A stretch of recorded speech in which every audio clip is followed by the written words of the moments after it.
ก็ลอยมาทางโคกล่ะมาทางนอกล่ะ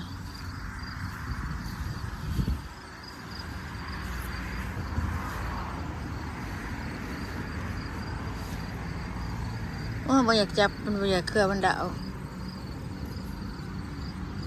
ปลามันก็เป็นยัง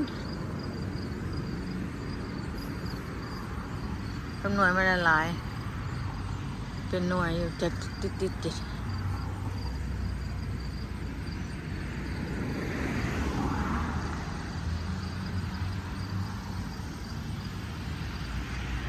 ลงมาทางดอกเบิด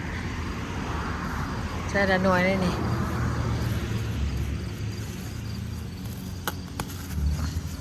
เน่าแล้ว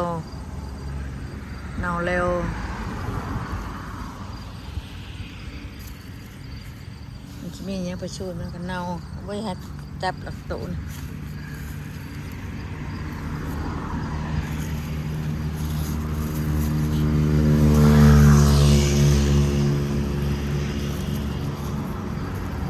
บ่อยากให้พองมันหมวน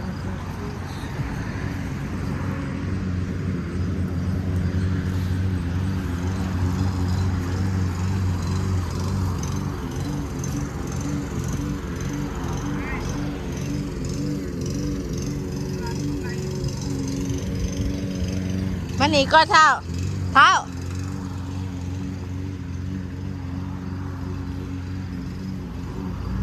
จะlàmจะได้มีจะแตนมากนี่ข่อยบ่อยากเฮ็ดแล้วนี่นะ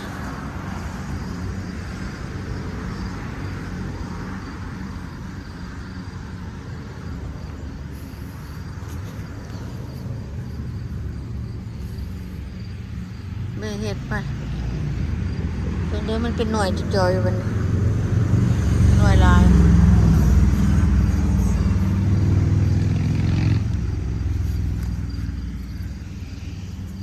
หน่วยมันได้แล้วนี่บางน้ำก็มีบักผัดก็มีแน่โอ้ยบ่เฮ็ดดอกยามันน่ะตูนี่หน่วยมันใหญ่แล้วนี่น่ะไปเฮ็ดเป็นสิเน่ามีหน่วยนั่นนี่ก็ยามันเป็นหยัง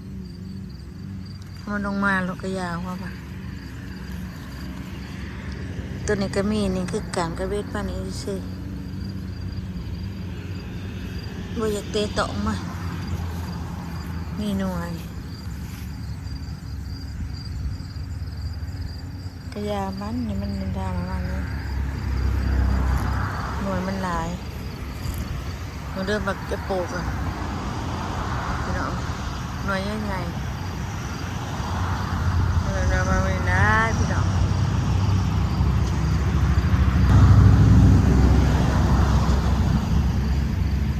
ได้ดีมันจะเห็ดจังให้มันละมีหน่วยร้ายชื่อลายมันเน่าเกลือมันดาวแล้วมันเน่าด้วยจะมาโบจับโบวายมันตัวมันไปเห็ดดอกอันนี้นะลายพี่น้องเอ้ยพยาได้ไปขัวใส่เส้นหลอนแสบเลย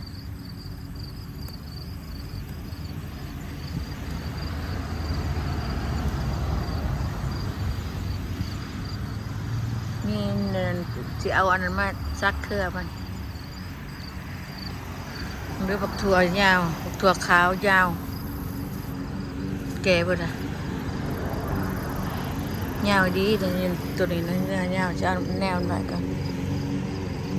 ตักยาวรถอีหยังยุ่นนี่นั่นก็เป็นอันนี้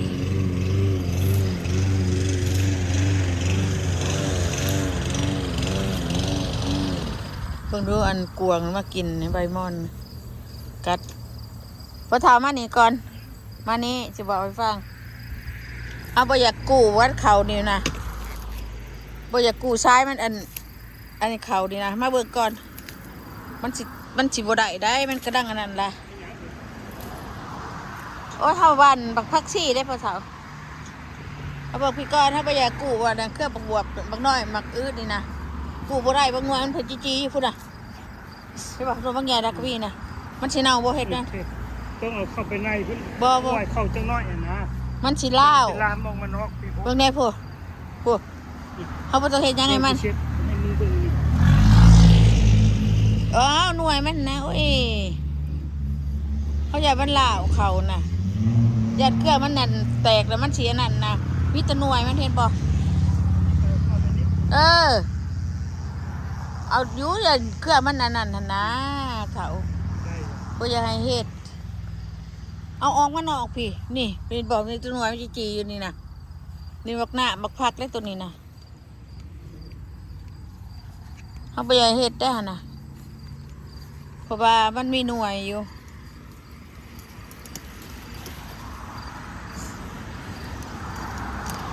หน่วยมันร้ายคือหยังนี่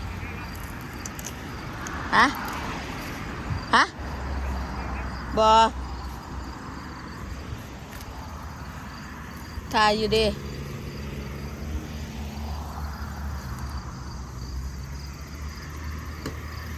ถ่ายอยู่ดิดอกผักบัวโอ้บอกชวนสิเงี้ยวๆเนาะถอนเนาะป้าไปเอาแนวมาฮะบอเอาไว้แนวมันยังมันยาวไปจะไปตัดไปกินแนวหนึ่งจะได้ละป้าไปกินเอาแนวมันกันยังวะมังใหม่ฮะว่าดีสบายดีตัดหญ้ามีมาตรการตัดตอนน้อยหนึ่งก็เลยตัดหญ้า อันนี้บักทั่วอีกอย่างนี่ พวกมึงอยู่ฝั่งนี้ เฮ้ยได้โผดอ่ะมากันนี่ก็บ่ได้เก็บเลยในบ้านเปิงเชิงนี่ชุบบ่ได้ในหมักชะนอยหมักอันกระลอมนี่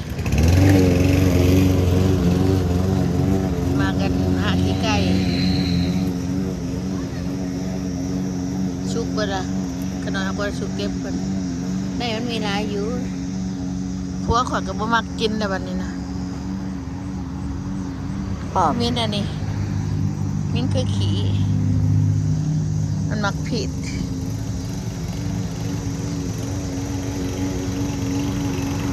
รถก็เป็นนั่นน่ะ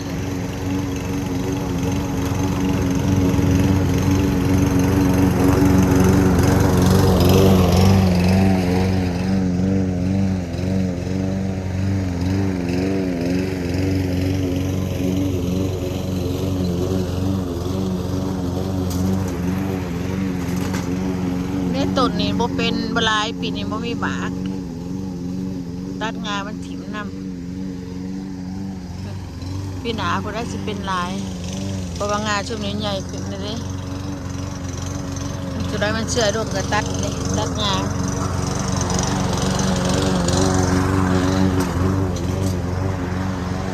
ตัดหญ้าตัดโยง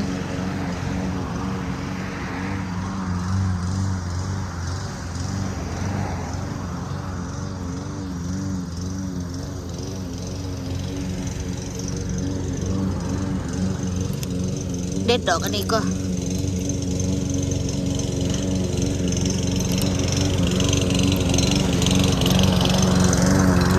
ได้พอแล้วมันบานแล้วมันแก่แล้วมันตกลงร้ายกว่าเก่าแล้วพี่น้อง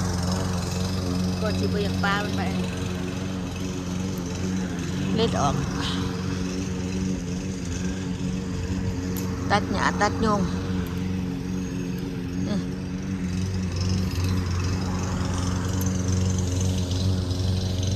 น่าลายหรอกมันงามจะไปพยายามหักถิ่นมันนอนอย่างสิมาเอาไปขวดแล้วพี่น้องเด้อลายดีได้ในบ้านกันหน่อยเสียงตัดหยาดบึนๆอยู่นะจะเข้าไปทางใน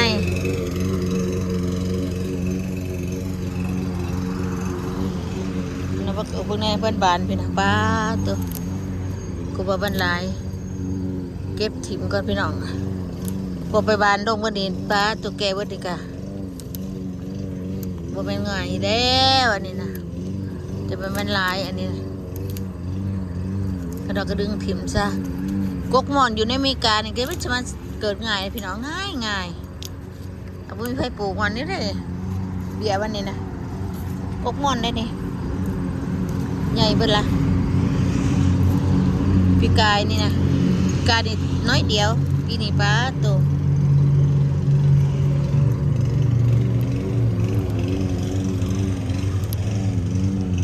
มันเป็นตัดงานดอกมันดอกลายขนาดมันได้ดีนะมันเกินแค่หัวนี่ก่อนปิดออกก่อน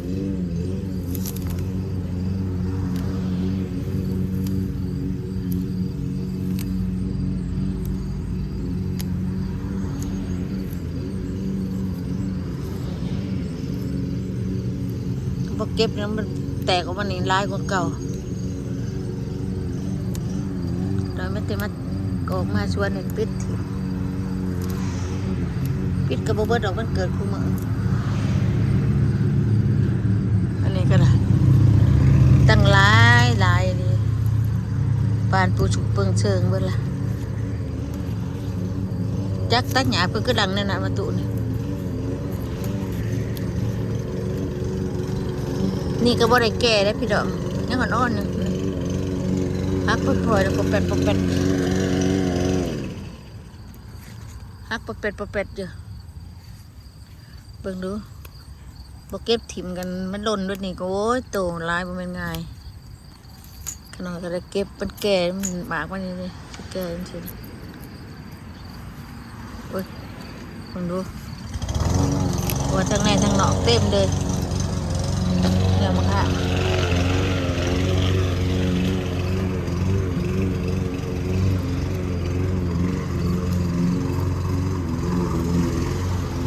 ได้ยังวะนี่คือบ่เฮ็ดเป็นหน่วยมาค่ะอันนี้คือมีแต่หลอกซื่อคือเป็นจอหน่วยจอนาอหยัง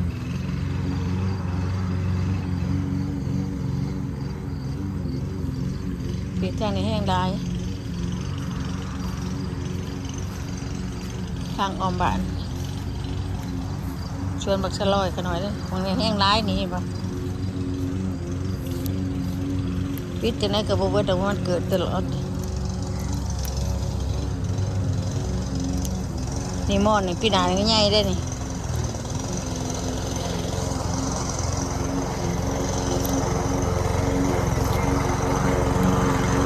เอามานี่ได้เดี๋ยวสิลมข่อยว่า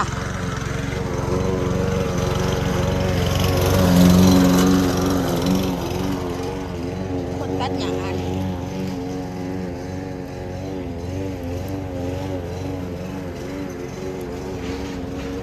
ถ้าได้ก็เต็มที่เลยพี่น้อง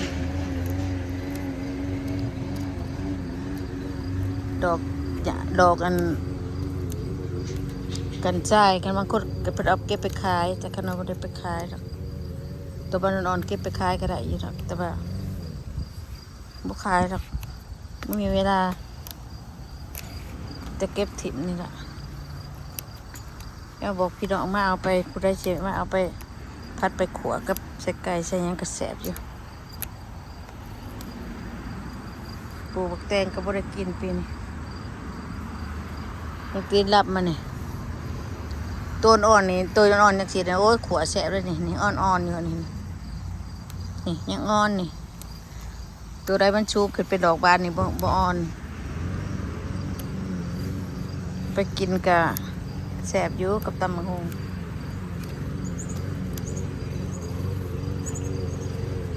นี่แหละหัวจุกข่อยไปยังมันมัดเชือกนี่พี่น้องกวางมันปกเขาแต่บ่มีเสือกนี่มันแล่นเขาแล้วนี่ไปเหยียบกินบักทั่วบักแตงอยู่ในพุ่นนะเอาเชือกมาพาดนี่ก็มันบักคัตติ้งมันก็บ่มาไก่มันหยาบ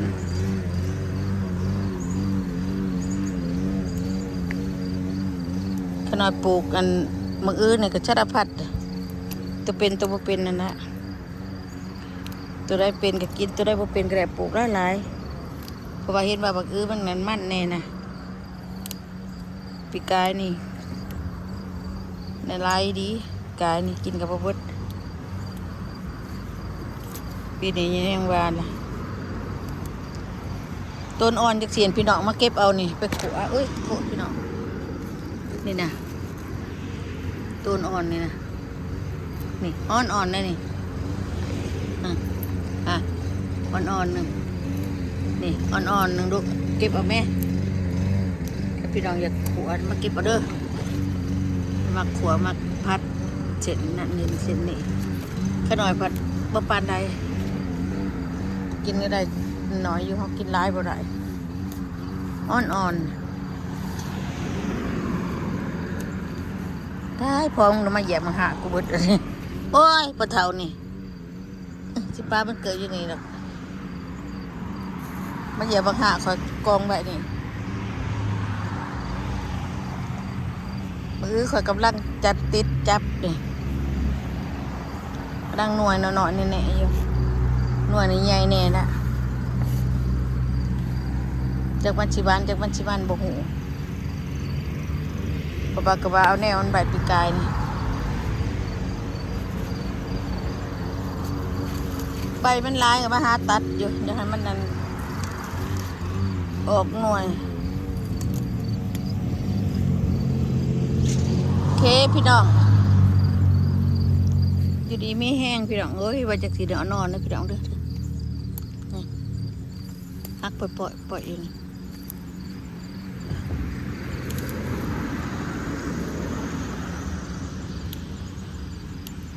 อยู่ดีไม่แห้งพี่น้องมันได้กกมอนเดี๋ยวก็ใหญ่เลยใหญ่กับใหญ่เล่นทางในสิได้มาคุดออกก็โอ้ลายดีรอพี่น้องบอลน่ะนี่ปลูกง่ายๆบ่แม่นคืออยู่บางลาวมึงน่ะปลูกยากจะเลี้ยงหมอนยังยากอันนี้โอ้ยบ่ได้ปลูกเพิ่นก็จะขึ้นมาเต็มที่เลยเอาไว้พี่น้องมาดอกข้างหัวข้างนอกได้เดี๋ยวเด้อหัวจะคล้องเองนี่ละมาดอกทางนอกเลาะเบิ่งขอตูนเนี่ยตัดหญ้านี่จะไม่มันลายดึงออกก็ได้เอาบายพี่น้อง